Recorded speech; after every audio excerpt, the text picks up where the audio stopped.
to speak as poetically as Nigerian parents do. Instead of saying, I'm mad, they'll say, my enemies have succeeded. Nigerians get mad, upset. They do one of three things, right? First, they give you false hope. They're like, you know what? It's not your fault. Oh, we are dramatic. Like you're so poetic with it. I am the father. The father, F-A-D-A. Together. You're abundant. You're abundant. Your existence is abundant.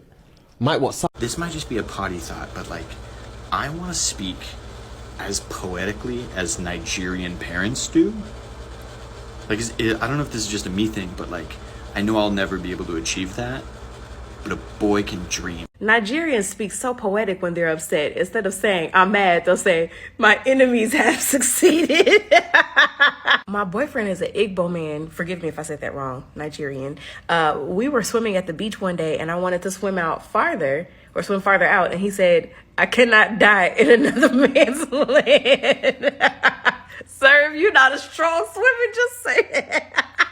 Why would you put him out there like that? Let him just be great, okay? He don't want to die in another man's land. It's beautiful. Listen, I love the way Nigerians talk. They're so like poetic. When they say stuff, I just be mesmerized. And when Nigerians get mad, upset, they do one of three things, right? First, they give you false hope. They're like, you know what? It's not your fault. No, it's not your fault. Let me tell you right now, if they ever tell you it's not your fault, it's most definitely your fault. Right? They give you false hope. Then they take false ownership. I don't blame you. I blame myself. You already know. No, I blame myself. Then they do false insults. It's because I'm a foolish goat. Yeah, that's why she thinks she can talk to me anyhow. Yeah, no, I blame myself. I'm a mumu. Yes, I'm a mumu. I'm a cow. I'm a mumu. That's why. I'll tell you right now, that woman that's having that conversation by herself, she's about to light up the village, okay? Punta la gasolina.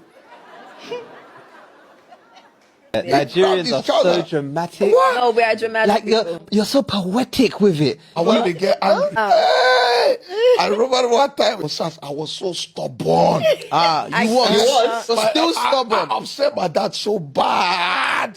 He said to me, if I was you, I would drink poison and die. Bro, you know when he said that to me, I looked at myself, I said, this must be really bad. I feel seen. No, do you know what? The other one, when I saw a guy pranked his mum on text message, and I don't remember what the prank was, but she said, common sense is chasing you, but you are faster. I'm like, you're angry. Where do you find time to even come up with this poetic? It's from the anger. Yeah, no, it's not anger, it's in our blood. It's in our blood. You know what happened? I'm a bit crap. UK content creator, he went to Nigeria and he was just doing pranks. Yeah, prank. Yeah. So he was doing this prank, like he tried to do juju on the guy. But you know they don't play with it like here. The guy goes, sure, you want to steal my destiny?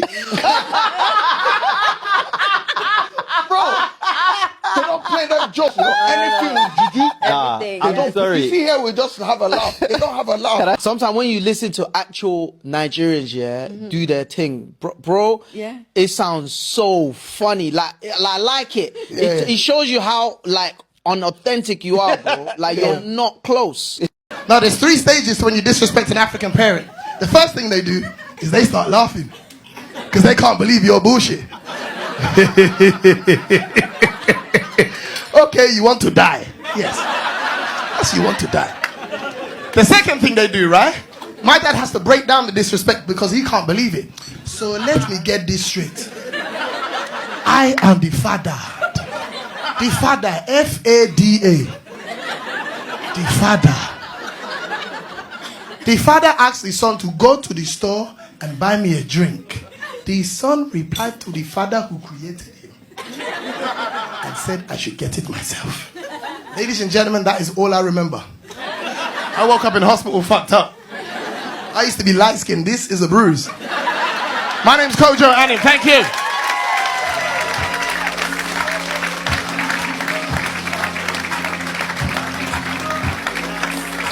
So Nigerian poetry part 2, yeah?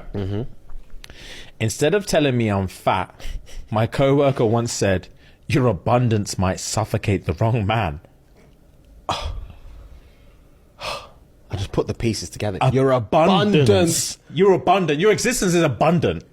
Might what? Suffocate the wrong man? And the wrong man. Like, I like it. But the wrong man, you might But kill the him. average Joe? You might have to charge that. Yeah, that's too much. My coworker almost slipped over, and when I asked if she was okay, she said, "My enemy's almost won." Definitely This enemy stuff Yeah. is insane. Yeah. My enemy's almost won. Fair. Instead of calling my girlfriend short, my mum called her the brief and summarized one. Wow. She's brief and summarized. Wow. Bro! That's levels. Wow. Yeah, fair play. I wouldn't even be thinking short. Bro. Bro. The brief and summarized. Where's that brief and summarized one you brought around the other day? The what? The who? Last one.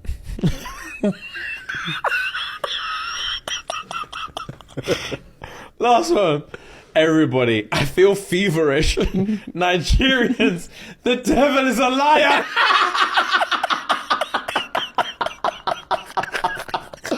Oh my god. Bro. The devil is a liar. Niger poetry. I'm just at the beach now picking up some trash. There's no one here. All the negative people will start coming out holiday season. You tell them, why are you like this? Why are you like this? Examine yourself, please. You are yourself, and that's your own problem. You should only be opening your mouth to eat. This is the same brain that you're using to cross road. Hey, please gather yourself. It's raining. Mr. Negative, you're giving me poison and trying to convince me that it's juice. I cannot come and kill myself. Oh, be going. Make haste to dismiss yourself from my presence without ceremony. Carry your problems and go. Loving you. Share your beautiful smile. Share a compliment today. December will be full of blessings and gratitude. Amen.